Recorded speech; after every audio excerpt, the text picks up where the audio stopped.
Hello, everybody. It is still Saturday, the 6th of August. And I said in my last video, I want to talk about this because I saw something that is actually quite incredible. And that is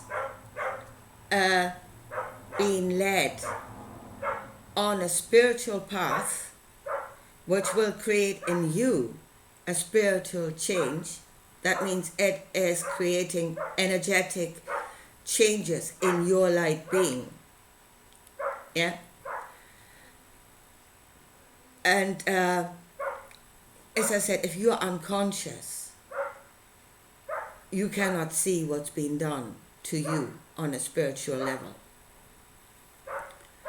And it is about creating a world, because it is out of what we become, we exert the forces into this world. We create change through what we think, through what we say, through what we do. And everything we say, think, and do has got a spiritual source, your own light being. So, and I mean, you can change this world on a physical level. You can affect change on the physical, on a physical level. You know, get yourself a bomb and drop it somewhere. You certainly create a change. But the greatest change is being done at source, on the spiritual level. And that is what the churches are doing.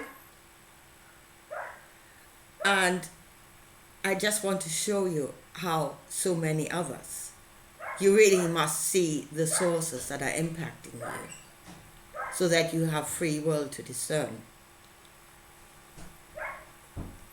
So, and one way in which a spiritual change is being created is through a story. I mean, that's what the Bible is doing. That is what the church is doing with the Bible. Let's say it like that. And they are directing the change through their interpretation. You know, you can look at the Bible and say, well, that is how it is. That is what happened. And then make your own judgment. But the church is making that judgment for you. And then it's given you its interpretation, which is doctrine. And that creates a change in you. As I said, different churches do different things. You know, the prosperity churches will go full on with the Luciferian way. Expansion is great. And other churches will go full on with the restricting force. You know, repent, you're in sin, you're in your grievous sin, you know, keep you down. But you must understand what that is doing, what they are doing by presenting it to you in that way. And that it changes who you are. But I wanted to talk about, my friend had already been talking about Hollywood, and they are definitely using that. You know, they create images and thoughts that will impact you. You know, you're not just watching a film. It's actually impacting you. There's something in there that is impacting you. And so many have already been going on about Hollywood and subliminal messages. Yeah? And they're looking at, and I mean, there's not saying that just because one thing is happening, the other is not there. You know, they might be working that in different ways. And yes, like subliminal messages, as in strange things are in films, you know, in the background, like times or dates or stuff like that. You know, that they might be working that too. But subliminal message, as in the whole package of the film, is a message in its own that is impacting you. You know, you're looking at, what you might be doing is you're looking at all the fine details and you're missing the whole that is impacting on you in a big way. which gets me to Star Trek, because that is something I've just seen this morning. I mean, it's been niggling away at me for a long time, but this morning it just became really clear what they're doing. And there's so many going around saying, oh, we're going into the Star Trek future. Yeah, well, is that a Star Trek future created by the creators of Star Trek through you? And is it actually created on a spiritual level? Are they creating through you on a spiritual level? Because I think they do, from what I've just seen. Well, okay, let me tell you what's happening. So I've been watching, and it's just the end of the series, Star Trek: Strange New Worlds. Yeah, and there's a storyline in that, and the storyline is that it is about Khan, and to those who you don't know, Khan and his people were people that genetically engineered themselves to make them enhance their own intelligence. Yeah? With the intention of that it would give them an advantage when they go to other worlds to rule over them. To rule over those worlds. They would make themselves the rulers of worlds. Again, you look at that story and it shows you a materialistic story. Yeah? Genetically engineering, that is working materialistically on your DNA. But if we understand that the material has got a spiritual source, yeah, and it might not be just that the spiritual is creating the material, but the material is given back to the spiritual. Yeah, there's a, as I said, the angels are going up and down the ladder. They're not just going one way. So then, if you could say, they spiritually engineered themselves to become these superior beings with the intention of ruling over. And as I say, I think that's happening in this world. Again, it's not something that is, when you sit here and you look at the story and say, oh, well, that's up in heaven. Actually, far out in the cosmos somewhere. No, it's here. It's talking about here. It's creating an image of, and kind of putting in your head it's somewhere else. But it is here now, and to an extent it's you. So there's the story of Khan.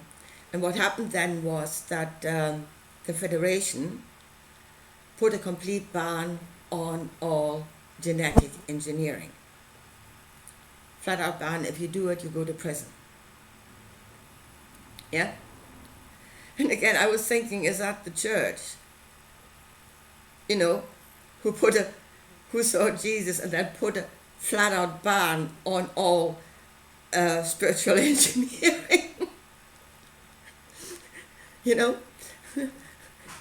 We are the spiritual engineers and nobody else shall do it, or you burn at the stake.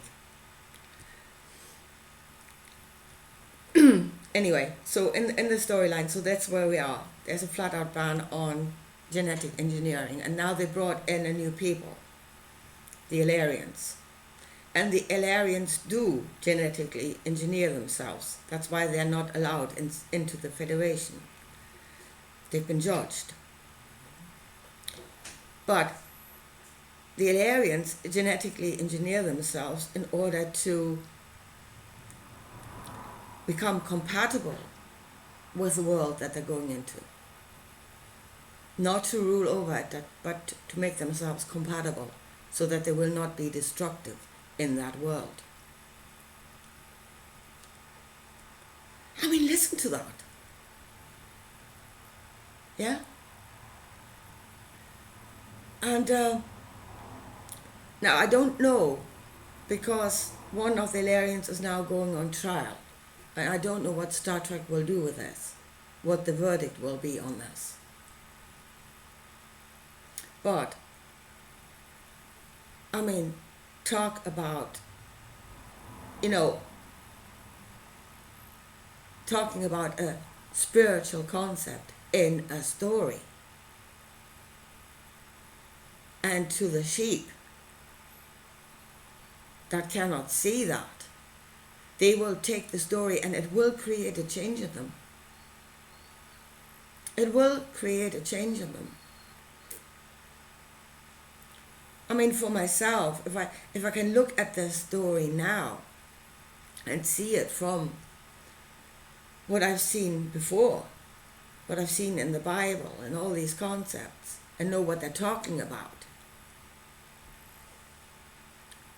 And actually that leads us to a question that we are at now. Again, we are at that now. And that is that we feel not a part of this nature, of this world. Yeah? And the fault, again, is on a spiritual level. And then the question is, and that is what's happening in the world, should you make yourself into something that rules over this world, or should you become according to the world? That's a spiritual question that they're playing with there. Well, to me, I would say for the Illyrians, yeah, okay, make yourself, because we can change. We can change who we spiritually are, what our energy being is. Then yes, we can become an energy being that is compatible with this world. But then again, I would not change myself to the point where what I am is disappearing. But keep your I amness to add to this world, to make it more diverse. For that you must, to add to the diversity of the world, you need to stay in I am to a point. But in a way that is still in balance with everything else. And that hopefully gives to everything of your diversity, of the fact that you're something else. You give to everything else. That would be my standpoint. And then my idea of greatness would be a being that can expand itself all the time while staying in balance with everything else. That would be my idea of greatness. So now I've just put something into your heads, but here, work with it. You've got free will. But it is incredible if you understand that these stories emanate a force that is working on you, and that Star Trek story is most definitely emanating a force. And as I said, at the moment we have not come to the point of judgment. That will be in the next series. And up to now, in the story, I would say it's okay because it gets you thinking about it. Yeah? About the right and the wrong. And that is okay. But what if they actually proclaim a judgment? What then? Then they're leading you into thinking right and wrong according to the creators of Star Trek. I mean, the whole thing should not be happening. It should not be worked like that. It just should not be worked like that. I mean, again, if you're looking at the church, and they are very much working like that. I mean, why? Do they think they are think themselves elevated? We have the knowledge, we have the understanding, and we create the order. Yeah, we spiritually engineer the sheep according to what they should be. And why? Out of the view that the plebs couldn't possibly do it themselves. You know, they're not capable. Well, the only reason why the plebs are not capable is because they don't have the understanding to start with. And you know, you're making an assumption here. It's never been done that the plebs actually had the knowledge and the understanding to work it on a higher level themselves without being drizzled on by stories, by physical force if necessary, on a materialistic level, but I mean on a spiritual level, being constantly drizzled on by one or the other.